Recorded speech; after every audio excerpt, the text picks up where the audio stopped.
Hello, আসসালামু আলাইকুম। ফার্মানে আপনাদের সবাইকে স্বাগতম। আশা করি সবাই ভালো আছেন, সুস্থ আছেন। ভাই, আপনি যদি খামার করেন বা করতে চান তাহলে নিশ্চয়ই অনেকবার শুনেছেন যে খামারে লাভ হয় না, এ লাইনে টাকা নেই, এটা অনেক কষ্টের কাজ। আজ আমরা এই ভুল ধারণাগুলোর আসল কারণ জানবো। আসল সত্য জানার পর আপনি নিজেই বুঝবেন খামার লাভজনক নাকি অলাভজনক। খামারে লাভ হয় না, এটা কই থেকে আসলো? দেখেন ভাই, খামার সম্পর্কে অনেক মানুষের নেতিবাচক চিন্তা আসে কিছু কারণে। পরিকল্পনা ছাড়া খামার, অনেকে কোনো রকম চিন্তা না করেই গরু, মুরগি বা মাছের খামার শুরু করেন, পরে লোকসান হয়। ধৈর্যের অভাব, খামারে সময় দিতে হয়, অনেকে কয়েক মাসেই বড় লাভ করতে চায়, যা কখনোই সম্ভব না। বাজার না বোঝা, আগে থেকে বাজার রিসার্চ না করে খামার করলে লস হবেই। খরচ বেশি, আয় কম। কেমনে খরচ কমাইতে হয় অনেকে এটা জানেই না। অন্যের দেখা দেখি ব্যবসা, পাশের বাড়ির লোক খামার করছে দেখে নিজেরাও শুরু করে, কিন্তু সঠিক নিয়ম কেউ জানে না। এইসব কারণে অনেকেই ক্ষতির শিকার হয় এবং বলে খামারে টাকা নেই, কিন্তু আসলেই কি তাই? লাভজনক খামার কেমনে চালাইতে হয়? যারা লাভ করতে পারে না তারা আসলে ভুল নিয়মে চলে। লাভ করতে হলে কিছু নিয়ম মানতে হয়। সস্তায় ভালো খাবার ব্যবস্থা, খরচ কমিয়ে পুষ্টিকর খাবার দিতে হবে, কম সময়ে বেশি উৎপাদন, উন্নত জাতের পশু বা পাখি পালনে বেশি লাভ হবে, বাজার বুঝে কাজ করে আগে থেকে ঠিক করতে হবে পণ্য কোথায় বিক্রি করবেন, কার কাছে বিক্রি করবেন, প্রযুক্তির ব্যবহার। স্মার্ট খামার ব্যবস্থাপন না করলে খরচ কমবে, লাভ বাড়বে।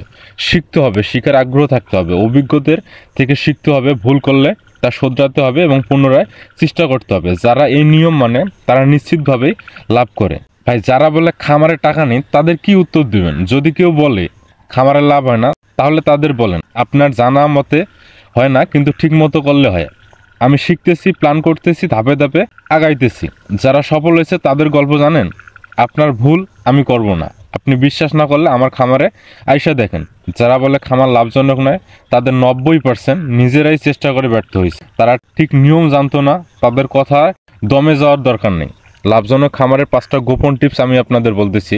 যারা সত্যি লাভ করতে চান তারা এই নিয়মগুলো মানেন। বড় বাজার ধরেন, গ্রামের বাজারে না গিয়ে শহরের ক্রেতা খোঁজেন, খরচ কমান, গরুকে শুধু ভুসি না খাওয়াইয়ে ভালো বিকল্প খাবার দেন, স্মার্ট মার্কেটিং করেন, ফেসবুক, ইউটিউবে আপনার খামারের প্রচার করেন, ভালো জাতের পশু বা পাখি পালন, উন্নত জাত হলে কম সময়ে বেশি লাভ হবে। ধৈর্য রাখেন, একবার লস হলে হাল ছাড়বেন না, বরং শিখে আরও ভালো করবেন। দেখেন ভাই, খামার লাভজনক কিনা তা নির্ভর করে আপনি কেমনে চালাইতেছেন। অনেক মানুষ বলবে হবে না, পারবা না, কিন্তু তারা আসলে জানে না কেমনে স্মার্টভাবে খামার চালাতে হয়। তাই পরিশ্রম করেন, শিখেন, নতুন কৌশল নেন আর তাদের ভুল প্রমাণ করেন। আপনি যদি বিশ্বাস করেন যে খামার লাভজনক, তাহলে আপনার কাজ হবে সেটাই প্রমাণ করা। আপনি যদি ডেইরি সেক্টরে ভালো কিছু করতে চান, আপনাকে অবশ্যই ধৈর্য থাকতে হবে, কারণ এটা এমন না, জুয়া না যে আপনি রাতারাতি এখান থেকে কোটিপতি হবেন। এই সেক্টরে আপনাকে অবশ্যই পরিশ্রম করার মানসিকতা থাকতে হবে এবং প্রচুর ধৈর্য ধরতে হবে, তাহলে আপনি এখান থেকে ভালো কিছু করতে পারবেন। সবাই ভালো থাকবেন, সুস্থ থাকবেন। দেখা হবে আগামী ভিডিওতে নতুন কোনো জিনিস নিয়ে। সে পর্যন্ত আল্লাহ হাফেজ।